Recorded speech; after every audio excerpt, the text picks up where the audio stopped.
प्रधानमंत्री जी का उत्तर प्रदेश आगमन है। आज स्वागत करता हूं।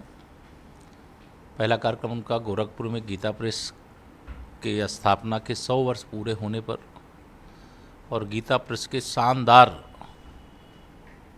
समाज की एक तरह से और संस्कृति की सेवा के लिए जो 100 वर्ष बिताए हैं वो अद्भुत हैं। और गीता प्रेस की कोई न कोई पुस्तक हर भारतवासी के घर में, और उन्हें गांधी शांति पुरस्कार का सम्मान भी देने का काम माननीय प्रधानमंत्री श्री नरेंद्र मोदी जी की अगुवाई में हुआ है।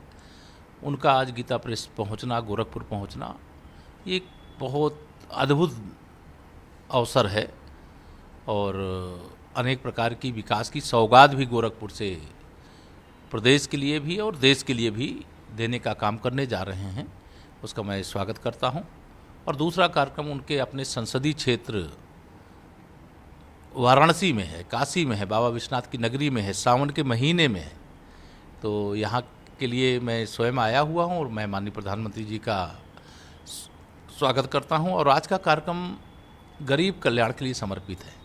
प्रधानमंत्री आवास योजना, ग्रामीण आयुष्मान भारत योजना, जिसमें गरीबों को 5 लाख रुपए तक का इलाज करा पाने की सुविधा, और तीसरा पीएम स्वनिधि योजना का कार्यक्रम है।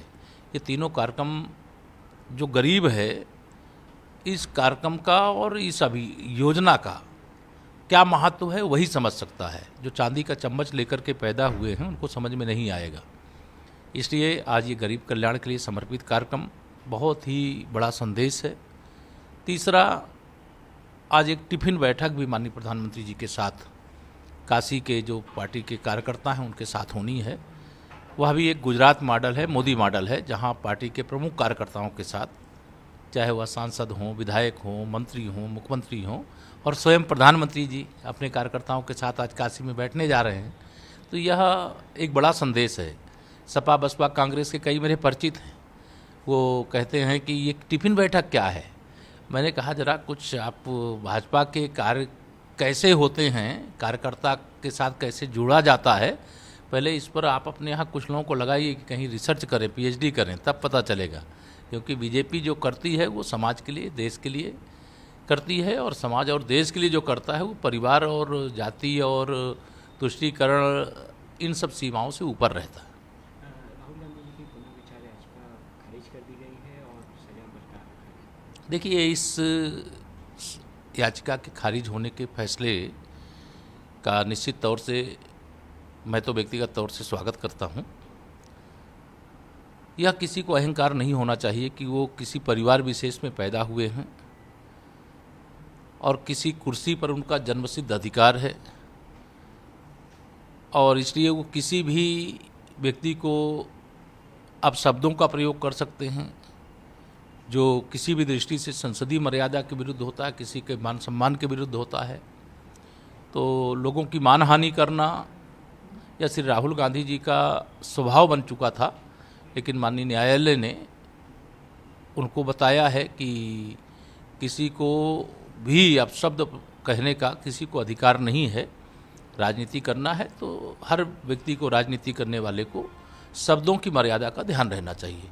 जो काम श्री राहुल गांधी जी कर रहे हैं वही काम आजकल श्री अरविंद केजरीवाल जी कर रहे हैं, वही काम उत्तर प्रदेश में आजकल श्री अखिलेश यादव जी ने भी शुरू कर दिया है।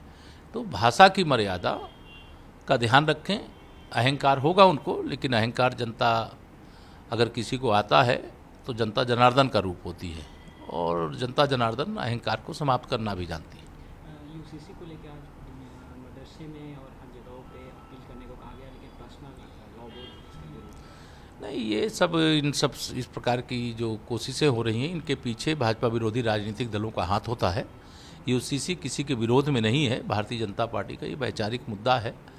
और जो लोग आज यूसीसी का विरोध कर रहे हैं और श्री राम जन्मभूमि पर मंदिर निर्माण का समर्थन नहीं कर रहे थे, वो धारा 370 हटाने का भी समर्थन नहीं कर रहे थे, वो ट्रिपल तलाक पर रोक लगाने के कानून का भी समर्थन नहीं कर रहे थे। जो भी अच्छा काम होगा उसका विरोध करना जिनकी मानसिकता है उसकी कोई दवाई नहीं। उनसे बस यही कहूँगा कि यूसीसी के मतलब को समझें और जो भारत लॉ कमीशन है उसको अपने सुझाव दें, और ऐसा कोई काम न करे जिससे एक अच्छा खासा माहौल जो देश को प्रगति के पथ पर लेकर के आगे जाने का है, जो माननीय प्रधानमंत्री जी का सबका साथ सबका विकास का स्वप्न है, उसको साकार करने का है।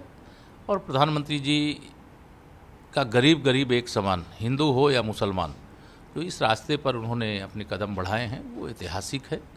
और इसलिए सबको ऐसे किसी विषय का विरोध नहीं करना चाहिए। माननीय प्रधानमंत्री जी कोई भी काम देश के और हित के विरुद्ध और देशवासियों के हित के विरुद्ध न किए हैं, न करते हैं, और मुझे पूरा विश्वास न कभी वो करेंगे।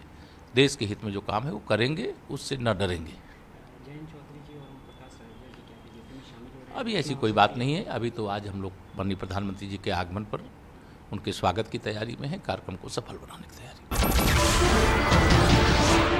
नमस्कार, मैं हूं मानक गुप्ता। अगर आपको हमारा ये वीडियो पसंद आया हो तो इसे लाइक और शेयर जरूर करें, और हां, हमें सब्सक्राइब और फॉलो करना ना भूलें ताकि आप देश और दुनिया की कोई खबर मिस ना करें। तो जुड़े रहिए हमारे साथ और देखते रहिए न्यूज़ 24।